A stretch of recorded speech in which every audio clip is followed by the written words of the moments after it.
Hey everyone, Happy New Year. And look what we got. We got the official 1989 Game Boy compact video game system. Let's crack that box open and see what we've got. What do we know? We've got the Lego Game Boy video gaming system. Let's crack that open. It fits in there just like a glove, just like the original did back in the day. We got all the wires and components, but we have also got the original, and we're going to do a comparison between the two.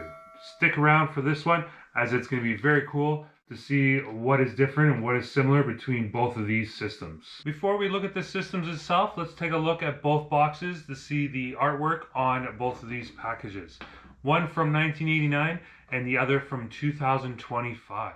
That's 26 years difference, and as you can see with the original Game Boy, we have lots of great artwork on there on the front, perfectly depicting the new age of electronics and handheld devices.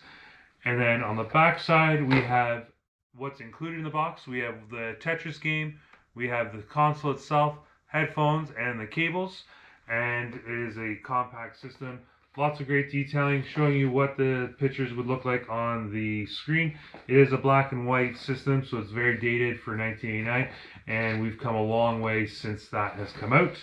And then for the Lego packaging, we have the handheld system there on the front on the black border, and then on the back as well, we have depicting what it's able to do in this set with the display stand as well as the different games in it. And on the side, we have some nice artwork as well with the console and the two games that are included in this set.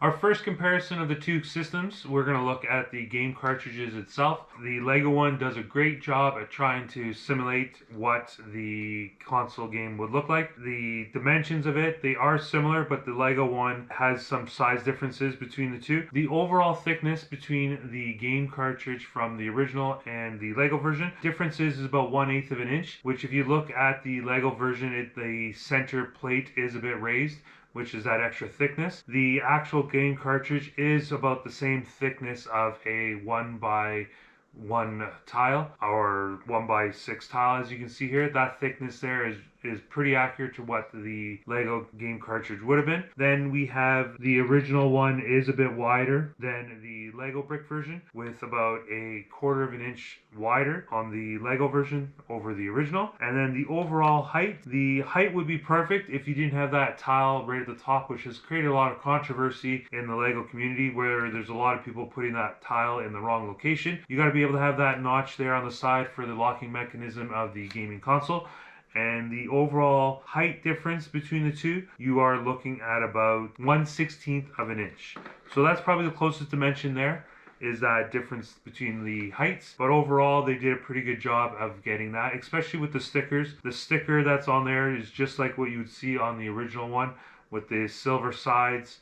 And this particular game here is Super Mario Land 2. I didn't have the original one, but I do have part 2 for Super Mario Land.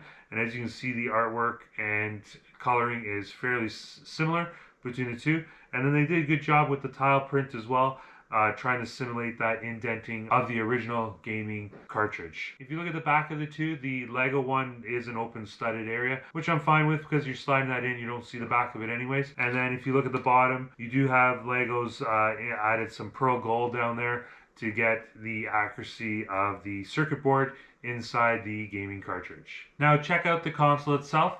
I'm not going to get too picky about button placements, as Lego is a square-based system, and I do think they did a very good job with the buttons on the brick-built Lego Game Boy, especially the functionality of all the buttons work, including the 4-way directional arrow pad, the select start button, and the A and B button. Both of them have great functionality, just like the original Game Boy did. And then as far as placement of the volume knob on the right side and the external connector plug, we have both those functions there on the side.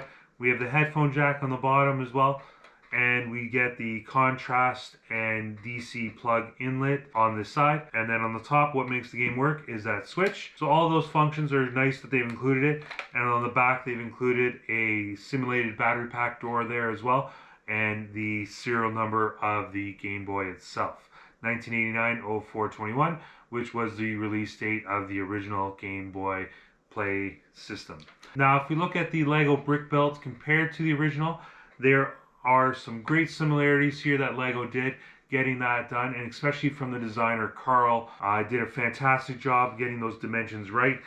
The width and the thickness of the unit itself on the Lego version is an identical thickness to the original Game Boy Play system. The only difference on that would be the height. The height is 1/16 shorter than the original console, so I don't know how they could have done that, getting that extra 16th in there. That 16th is only about the thickness of a plate, so that probably would have been a bit more difficult to get that built into the Lego version. The screen itself on the Lego version is taller and wider. It is taller by 1/16 of an inch, and then it's wider by 3/16 of an inch. So great job trying to get that framing there as close as possible. If they minimized that to get to the exact sizing, then I think you would have shrunken the overall size of the Lego version, and to be able to fit in the brick build's capacity with the measurements of the Lego system, I don't think it would have been possible to get that screen smaller, and it probably would have been able to get it as tall as the original. Now, to look at the functionality of the Lego version, to get access to the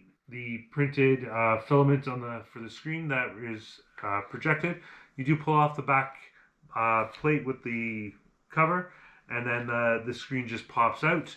And then you do get the 3 different screens. You can have the home screen, you can have the Super Mario Land screen, as well as the Zelda screen. Easy to put in. You just have to make sure you don't have that game cartridge in there when you're flipping it out. Pop that screen back on and put the cover on the back. And then depending on what screen you put would depend on what game you put into the console itself. Now, it is fairly simple to get the game in there. You just take it, just like you did with the original, slide it in, and you can turn on the switch on and off on top of the Lego version. Just like you could on the original. Same thing with the original, you just pop the game in, slide the switch across, and away you're ready to play. Now, unfortunately, mine is from 1989, so it is a bit difficult and hasn't been able to function in a few years now. I do think the battery terminals are corroded, so we might look at getting that cleaned up one day to get that completely functional again. But it's great to have the nostalgic of the original and the Lego brick build version as well. Let me know down in the comments below which one of these two is your favorite, whether the original or the brick built one. I definitely like both of them. I wish my original one was still functioning. I think the battery terminals have corroded a bit, so it's not turning on right now, but we'll look at that to try and get that fixed.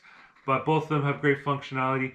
This one here as the pinnacle of gaming consoles back in the day, and then the Lego brick version here, which you can tear down and build into something else different or more exciting if you wanted, but I think I'm going to leave mine in the original Lego brick built version.